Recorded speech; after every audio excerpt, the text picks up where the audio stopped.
Ladies and gentlemen, you're watching Foodcaster. Everything about eating, cooking, buying, growing food, having a relationship with food. I'm Michael, and today we have Sam Eats Plants. Hey. How you doing, Sam? I'm good. Excellent. So, Sam, this is the thing, right? There's a lot of conventions, a lot of different things, and we spoke about that a little bit on the last show. And I've noticed that fitness is huge going into the plant-based space. Yes. Because that's usually, I think, where people get hit the hardest. Oh, I'm a vegetarian, or I'm a vegan. Oh, you probably don't have all the nutrients you need, and this and that. And in maybe many cases, that is true. I think for most people, no matter what diet you have, I think that is true, just because of the lack of quality of food, just straight across the board. But anyway, so there are a lot of companies offering powders and drinks. You were heavily into the fitness world before. Yes. You went this particular path. So what do you feel about the powders, the shakes, the bars that are catering towards plant-based eaters? So, before I really understood food, intrinsically, I was never really into these things. Mm-hmm. It always felt weird and not real. And I mean, they're not. Mm-hmm. They're not. As things have moved, and they would do like the workout bar, the protein bar, the powder that you mix with, let's say, milk or water. When you read all of them, there's a lot of synthetic ingredients, because part of the reason why they even exist is because they have the micronutrients that do actually exist in some foods, including animal foods, and they just make a synthetic version of it. So when the question is how much our body is absorbing, and it does, they do make differences. Okay. I used to use one powder. There was one I didn't mind the taste of back in my heyday. And I saw a difference. I could see how much easier it was for me to put on muscle mass when I did take this powder. They work. But thinking about overall health, how much you are taking in over your lifetime and how does that affect you? I always like to remind people that the average lifespan of a bodybuilder, extreme version, that's an extreme version, is like between 55 and 65 years. I was mentioning that to someone the other day. I was talking about it because they have a friend that has this whole, I'm over 50, and I got this whole IG thing, and I'm and flipping tires and great stuff, I guess. Yeah. But, even Arnold Schwarzenegger changed his whole diet. I don't know if you're aware of that. I am aware. He's a vegan now. He's been vegan for a couple of years, but before the diet change, what happened a decade or two ago? He had open heart surgery. Okay, yeah. He had open heart surgery. This is part of the reason he even got there. Now, because of his level of society, I'm not surprised he's still alive, because he can have the best doctors and the best procedures. Nutritionists to say, hey. The most innovative people to even cook for him. But he owns a town, right? I did not know that. Yeah. In California? I believe it's in California. Or in Austria? It's definitely in this country. I got to research where it is, but he does own a town. That's the first time I knew someone could do that. But anyway, let's keep going. In particular, that's the person people point to when I say that. Bodybuilders, their life expectancy is way shorter than the average American. They're like, Arnold Schwarzenegger. I'm like, Arnold Schwarzenegger is like a multimillionaire who had surgeries. His heart was corroded. Wow. He was there. Too much. Yeah. A few things. I would assume too much meat, because that is the surefire way to get a very fatty heart, cardiovascular disease, surefire way. But he was on steroids for decades. He talks very openly about that. Right. And we have to understand the long-term effect of steroids. For people who are on steroids for health reasons, let's say a health chronic disease issue, a doctor's giving it to you because of whether it's pain or to sustain something. Even the doctors understand if you're on it for decades, there's negative effects that come with it. Honestly, there's negative effects that come from it, even if you're just on it for a few weeks. But it's like your body can always handle something short term and adjust and try to heal and get rid of it if you take breaks. But the medical industry already understands that. These steroids that the bodybuilders take are not different. They're the similar thing. But what steroids do overall is they speed up metabolic function. That's why they heal so quickly and why they can lift so much the next day. That's how they get bigger.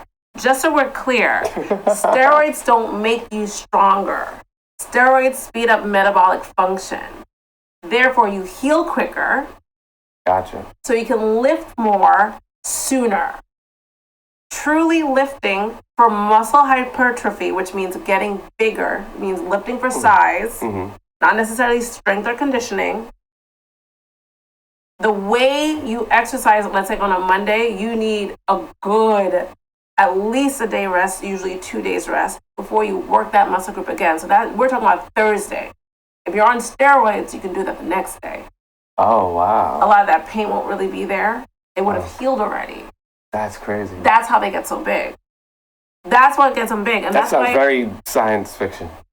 That's what happens. It's metabolic function speeding up. So when people are given steroids because of a medical issue and they're not like bodybuilders, a lot of times they get just swollen or, they don't get big and muscular because steroids don't make you big and muscular. They just speed up your functions, which is also one of the reasons why they die sooner. It's like you're robbing from the end of your life. Wow. You're speeding it up. Wow. You see what I'm saying? That totally makes sense. Yes. That's freaky. That's exactly what's happening. So all that combined, and traditionally, like the bodybuilders of now are a bit different. Those bodybuilders back in the 60s and 70s and 80s, they were like 12 eggs a day, steak. I think most bodybuilders don't really do that anymore. They'll do like steak, lots of veggies, right? They really try to do both because they are beginning to understand like, oh, I need all these nutrients. Or like, because I just will lift better if I have it. But in terms of some of these shakes and supplements going vegan, what I will say is a lot of those companies also do healthier practices. An example, there's a few powders I know of where it's dehydrated fruits and vegetables. So powders in general are not dehydrated fruits and vegetables. They are completely synthetic powders with like synthetic nutrients in it. Wow. So what I will say about things becoming more vegan, because I think a lot of people who are in the vegan world or the plant-based mindset, they try to be healthy people. So these vegan protein powders are not trying to mimic the non-vegan one and just do synthetic stuff. They're trying to show it's more natural. So that's what I will say about some of these vegan powders. That's what I've noticed. Okay. I'm sure not every vegan powder is like that. And I'm sure some of these really big companies that have been around for decades that do protein powders make a similar plant-based one. It's just plant-based and they just don't have like milk in it or whey. Whey is the big ingredient that's not vegan that's in protein powders. Okay. But there's some companies that are only plant-based. Those companies tend to be the ones that are using like psyllium husk and like whole brown rice protein. Like they literally are using those. They're more expensive because of it. But do you favor the ones that they just specialize in vegan stuff, or? I do. Okay. I do. I typically don't really do protein powders. I just want to make that clear. I'm not one of those people. Maybe I should. I'm not one of those people, but I do use like a green powder. That's not a protein powder. It's just like dehydrated, like kale and Swiss chard, just for my own health benefits. But when I in and out do protein powder things, I go towards the vegan companies because overall they have better practices. A lot of them are organic. That's another great thing. So in conclusion about that one I kind of have like favorable opinions about. Gotcha. About that going into the vegan world. Vegan bars, like vegan protein bars. I'm sure there's somebody out there who'll make one that tastes good. No, but I'm not worried about the tasting good. Well, for me to eat it, I have to taste good. But what is in it that's holding everything together? I mean, it's even like with vitamins.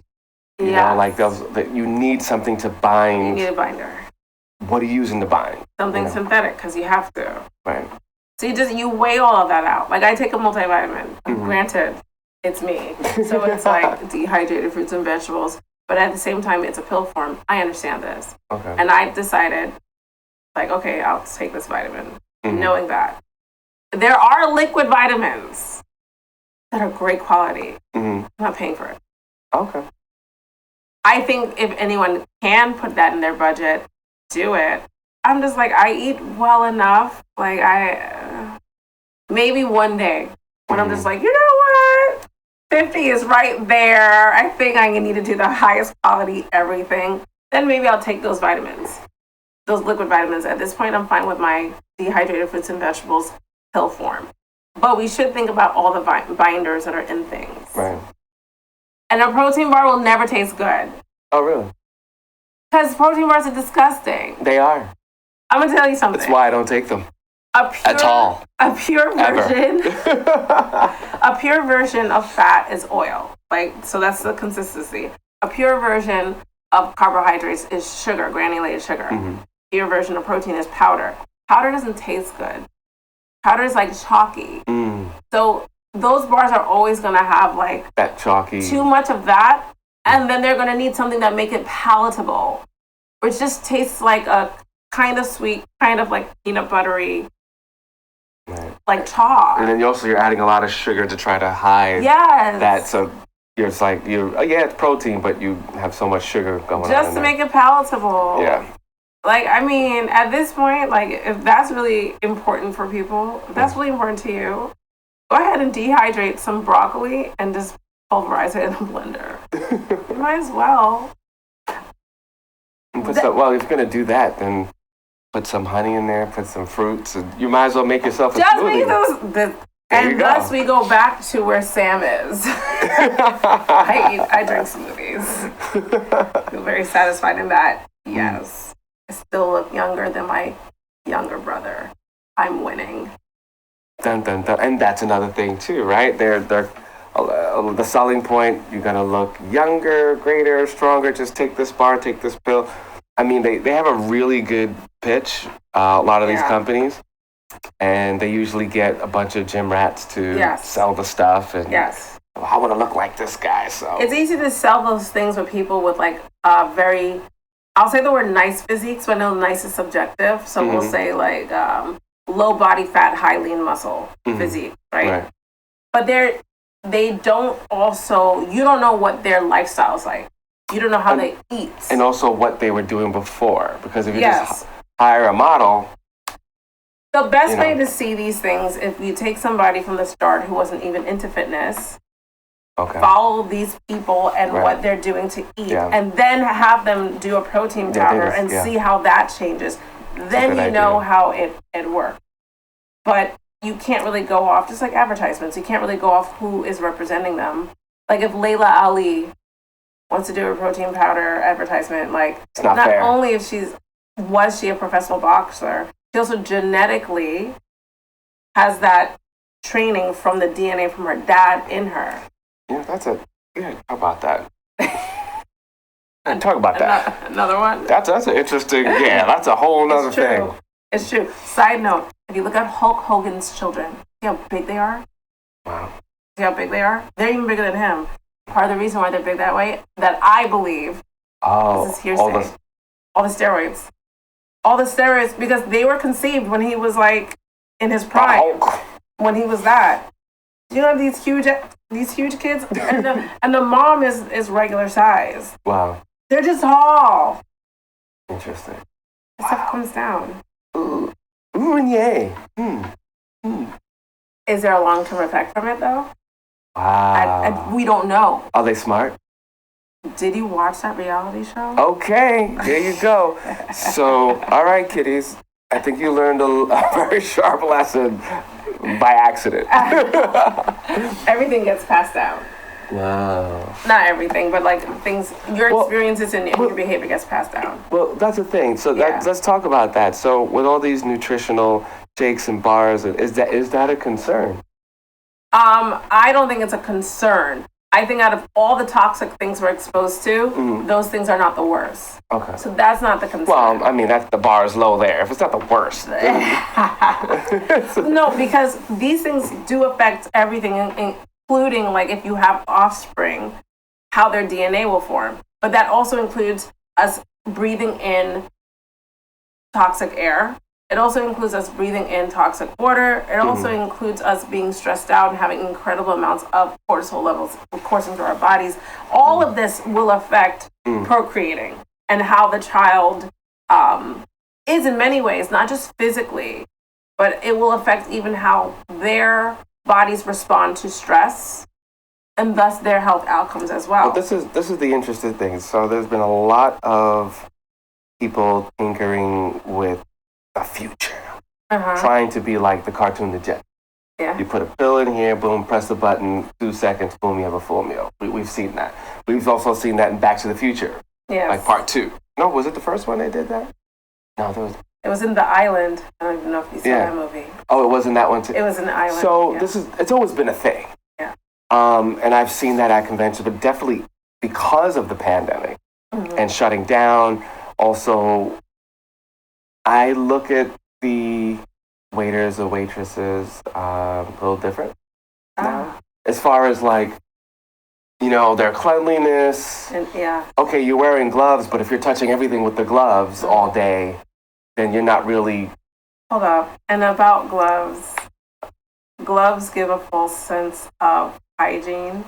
It is so much better to not use gloves because you feel like you need to wash your hands. You don't get that feeling when you're wearing gloves and you touch literally more than you would. More than you would. I can totally see that. If you didn't have gloves. Yeah, so I don't like that. But, so I'm seeing that, and there's definitely a push to like, okay, well, we can have robots, do everything. There's a push for that. There's a hardcore push for that. A lot of people are going to be really good at what you do. Yes.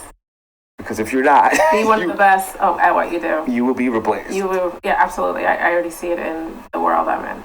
Yeah. So, so with that being said, but we're a little fearful because everything's coming out like paste. Potentially. There are. I saw this one thing with. It was actually kind of great. Seems like fresh ingredients in a tube comes out. And then the robot is basically making the pizza, and that was great. But I think there will be those that are trying to keep the ingredients as fresh and real as possible. But I can also see, alongside of that, pills and pastes and dyes and almost the... it's like the Matrix. 3D printing. What about 3D? So they take... I've seen a lot of companies take the 3D printing approach, where if we add this and this and this and this, it will create this flavor. And we can always add the ingredients to mock what the real thing is supposed to do. I like that techie, geeky stuff, but this other side to it is when you think about real food and having the experience, if you design things with a 3D printing mentality, you'll end up with a lot of... Well, you lose, for going into this direction, you lose the spirit, though. Because in movies like The Matrix or like The Island, where you see like, this is just for sustenance, it's us to be here, it's us to be well, and these are vitamins. Overall, the vitamins are helpful. If you're not eating the food, they are helpful. Right.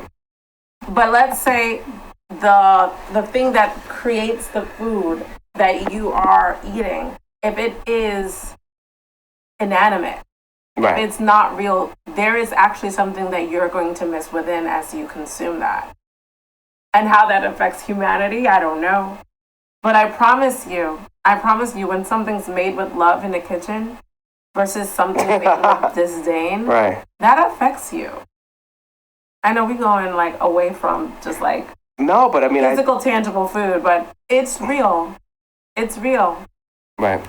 No, it is. It's a thing. So if robots are making your food, it's missing something. Even if all of that food is the freshest ingredients. Interesting. And that's fine, a little bit. Mm. What is a whole generation on robot-made food? How do they move? And in the bars, as much as when we think of robotics and things, I mean, like, I guess the segue to the powders and the bars, and they're not too far from. None of this is far anymore. No, but even far from just it's the same thing of just chemically putting things together, more so like in a lab or in some sort of machine, and then having a robot do it. It's literally, I feel like humanity is literally going these two paths, but trying to overtake each path. And one is like this is more technical, it's more efficient, let's do this. Right. And this one's like, this is more human, it's more centered, it's more this. Right. And I don't know if we understand how to blend those two, because we need people of both in both. We need people who understand natural circadian rhythms and things like that in the tech world. Because tech people love to make stuff. Right. And they're just happy that they created something. Right. I don't know if they have the philosophical discussions of should they. Right. But it's almost like the Jurassic Park, where, oh great, we can bring dinosaurs back, but should you though? But should we? Should you though? And I think that's a fundamental thing, that question that a lot of sci-fi fantasy. Yeah. It's question. Like even with which is really coming, the self-driving trucks, right? Mm-hmm. And what truck drivers is like 30% of all like people in the Midwest, males in the Midwest are truck drivers. So the other issue is, should we? Because what will that do economically? What do these... Oh, with the drones?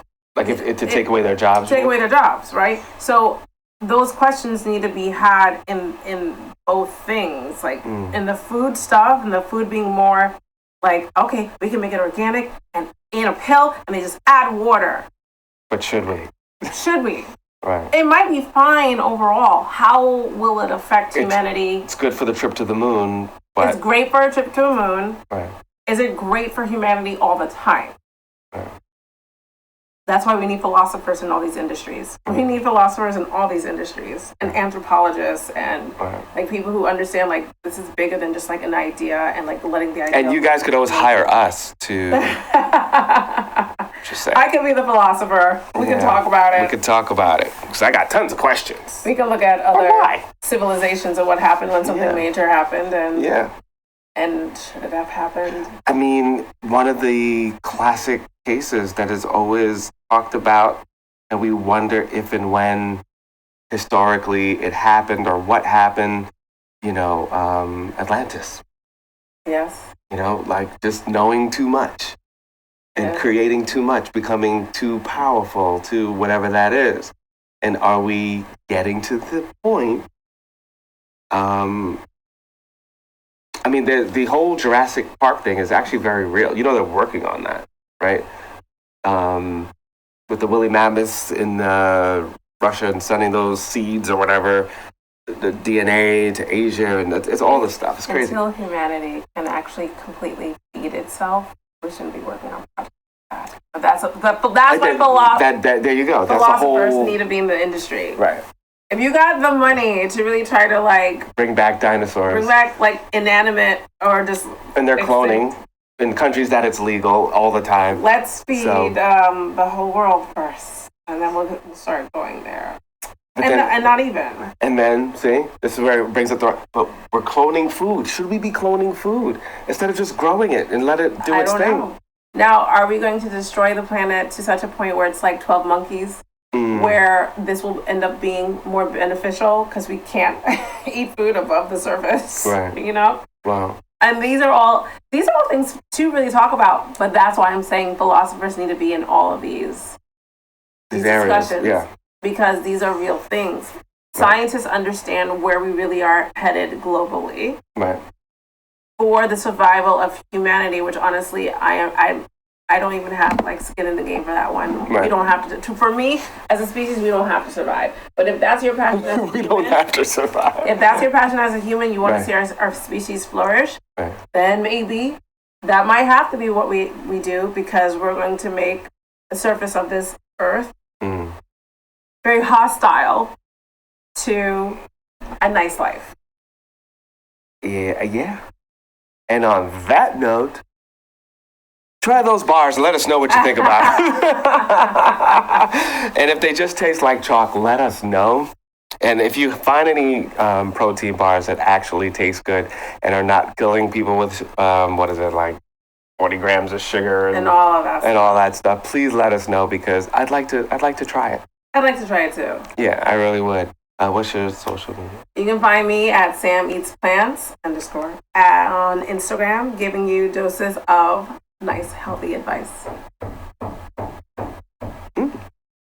And banging that goes along with it. I think they're coming at the door already. Yeah. You already want to know advice. You see? I hear you. You see? And Michael7Michael on IG. And you can always go to Foodcaster_.